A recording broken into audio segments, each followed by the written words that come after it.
नमस्कार मैत्रिणींनो, कीर्तीज व्हेज किचनमध्ये तुमचं खूप खूप स्वागत आहे। मी सोया पनीरची भाजी करणार आहे। एका कढईमध्ये तेल घेतले, त्यामध्ये लसूण, आलं, 10-12 काजू, 2-3 कांदे, 2 टोमॅटो असे सगळे फ्राय करून घेतले आणि ते गार झाल्यानंतर मिक्सरमधून काढून घेतले। सोयाचं पनीर आहे ना, ते ना थोडंसं गरम पाण्यातून स्वच्छ धुवून घ्यायचं, म्हणजे त्याचं वास येणार नाही। ते धुवून घेऊन त्याचे छोटे स्लाइस केले। त्याला मी हळद, मीठ आणि लाल पावडर हे आणि थोडंसं तेल टाकून त्याला छान असं सगळं लावून घेतलं आणि कढईमध्ये थोडं तेल टाकून त्याला फ्राय करून घेतलं थोडं।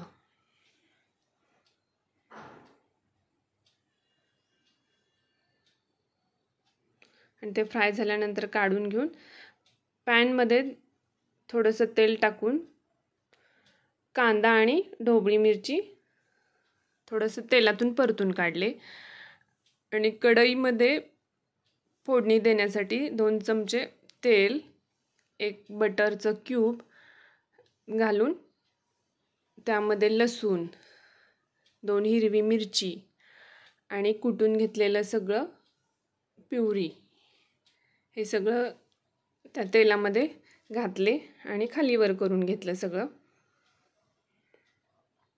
थोडंसं पाणी घालून ते शिजवून घेतले टोमॅटोचा आंबटपणा जाण्यासाठी।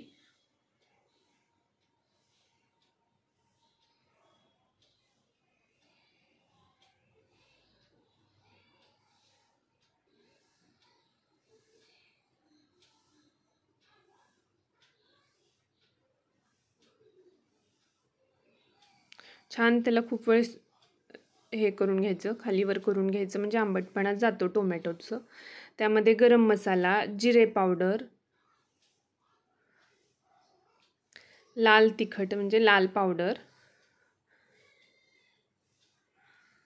हळद थोडीशी, हे सगळं थोडंसं फ्राय करून घेतले। त्यामध्ये मीठ घातले आणि थोडंसं फ्राय करून घेतलेला कांदा आणि ढोबळी मिरची त्यामध्ये घालायचं। थोडंसं गरम पाणी घालून ते सगळं तो मसाला थोडासा शिजवून घ्यायचा।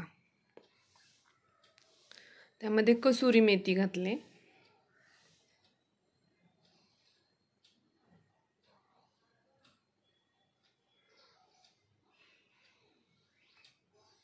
थोडीशी कोथिंबीर पण घातले, त्यामध्ये छान लागते म्हणून।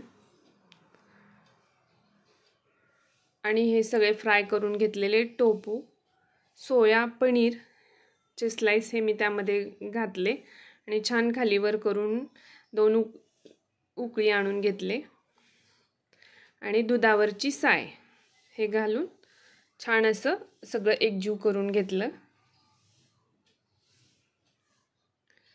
थोडीशी कोथिंबीर घातली आणि मस्त एक उकळी आल्यानंतर तयार झाली मस्त टोफू सोया पनीरची भाजी। मस्त अशी, माझ्या मुलांना पण खूप आवडली। पनीर हे शक्यतो कोणी खात नाही, पण हे छान लागते भाजी, करून बघा।